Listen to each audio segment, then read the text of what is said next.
शुरुआत पहली बड़ी खबर के साथ कर रहे हैं। बात उधमपुर एनकाउंटर की हो रही है, जहां पर उधमपुर के बसंतगढ़ से इस वक्त की बड़ी खबर। जंगल में छिपे आतंकवादियों के खिलाफ सेना का अभियान लगातार बदस्तूर जारी है। सुरक्षा बलों के सर्च ऑपरेशन के दौरान यह मुठभेड़ शुरू हुई थी, जहां पर भारतीय सेना और जम्मू कश्मीर पुलिस जॉइंट मोर्चे पर डटे हुए हैं। तो इस वक्त की बड़ी खबर जम्मू कश्मीर के उधमपुर से, जहां पर उधमपुर के बसंतगढ़ में सर्च ऑपरेशन चल रहा था। इसी दौरान आतंकियों की मौजूदगी, उनकी उपस्थिति की भनक जैसे ही सेना को लगी, सेना ने पूरे इलाके का कॉर्डन ऑफ किया और इस दौरान सेना और आतंकियों के बीच मुठभेड़ की तस्वीरें सामने आई। बहरहाल भारतीय सेना और जम्मू कश्मीर पुलिस संयुक्त तौर पर मोर्चे को संभाले हुए हैं।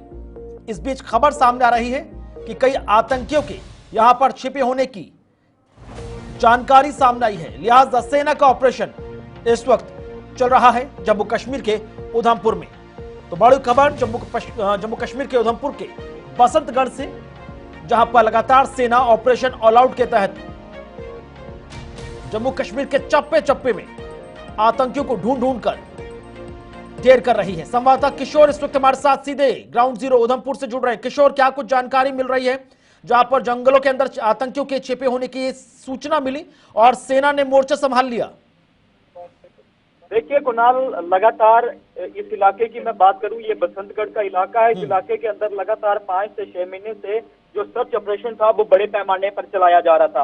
और 2 महीने पहले आपने देखा था कि किस तरह से एक आर्मी का जो जवान था वो शहीद हुआ था। लेकिन उसके बाद ये जो जंगल का इलाका है, काफी जंगल का इलाका है, लेकिन कई दिन से जो अलग अलग सिक्योरिटी फोर्स है उनकी तरफ से जो है वो इन इलाकों के अंदर मोर्चा जो था वो संभाला था।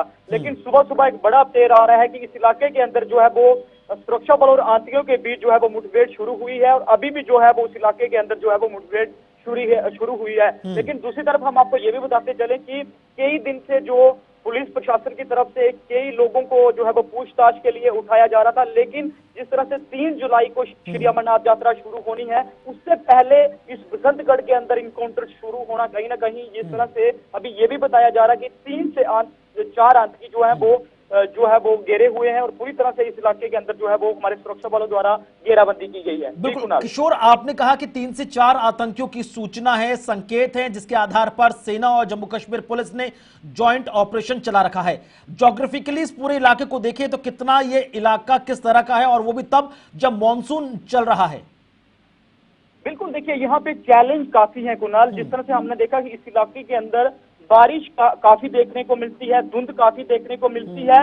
लगातार 6 से 7 महीने की अगर मैं बात करूं कुणाल, तो ये जो बसंतगढ़ का इलाका है, डुड्डू का इलाका है, जहाँ खनेड़ का इलाका है, और जिस इलाके के अंदर ये सुबह सुबह इनकाउंटर शुरू हुआ, ये पूरा का पूरा जो है वो जंगल और पहाड़ी इलाका है। लेकिन यहाँ पे इनकाउंटर चलाना किसी खतरे से कम नहीं है। लेकिन अभी हमारे जो सुरक्षा बल है उनकी तरफ से पूरी तरह से इस इलाके के अंदर जो है वो घेराबंदी की गई है और ये बताया जा रहा है, इस तरह की भी खबरें आ रही हैं। अभी ऑफिशियल कुणाल इस तरह की जानकारी सामने नहीं आई है, लेकिन ये भी बताया जा रहा है कि एक आतंकी जो है वो ढेर किया गया है, लेकिन अभी ऑफिशियल जानकारी आना बाकी है। लेकिन फिलहाल उस इलाके के अंदर जो 3 से 4 आतंकी इस इलाके के अंदर जो है वो कुणाल घेरे हुए हैं। किशोर, एक और महत्वपूर्ण सवाल, क्योंकि हमने देखा था कि पिछले दिनों जिस तरह से पहलगाम आतंकी हमला हुआ, उसके बाद से सेना ने लगातार हर मोर्चे पर ऑपरेशन ऑल आउट को जमीन पर उतारने का प्रयास किया और इस दौरान जगह जगह जहां पर भी, चाहे शोपिया हो, चाहे कश्मीर के कई इलाके हो, जहां जहां एनकाउंटर हुआ वहां पर भारी मात्रा में जो हथियार हैं, जो गोला बारूद है, वो बरामद हुआ।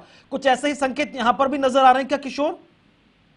देखिए लगातार 5 से 6 महीने से इन्हीं इलाकों के अंदर जो थे आतंकी, देखिए जो आंकड़ा हम आपको बता रहे हैं 3 से 4, यहाँ पे जो आंकड़ा है वो आतंकियों का जो है वो बढ़ भी सकता है कुणाल, क्योंकि इस इलाके के अंदर कई ये पूरा का पूरा जो जंगल का इलाका है और यहाँ पे हमने ये भी देखा कि लोगों को भी जो है वो पुलिस द्वारा भी पूछताछ के लिए भी उठाया गया था, उन पर PSA भी लगाए गए थे। लेकिन कहीं ना कहीं ये सोचने का विषय ये है कि अगर जिस इलाके के अंदर ये इनकाउंटर अभी शुरू हुआ है, आसपास लोगों के रिहायशी इलाके भी रहते हैं, लोगों के घर रहते हैं, लेकिन कौन लोग इनको रास्ता बता रहे थे, अब ये आने वाले वक्त बताएगा। लेकिन फिलहाल जो ऑफिशियली हमारे DIG उधमपुर रियासी रेंज है, SSP उधमपुर है, वो सुबह से इस इलाके के लिए गए हैं और पूरी तरह से ये स्पष्ट किया जा रहा है कि आज इन जो 3 से 4 आतंकी इस इलाके के अंदर छुपे हैं, इनको जल्द से जल्द जो है वो मार गिराया जाए। चलिए, शुक्रिया आपका किशोर शर्मा, हमारे साथ उधमपुर से सीधे जुड़ने के लिए, तमाम जानकारी दर्शकों तक पहुंचाने के लिए।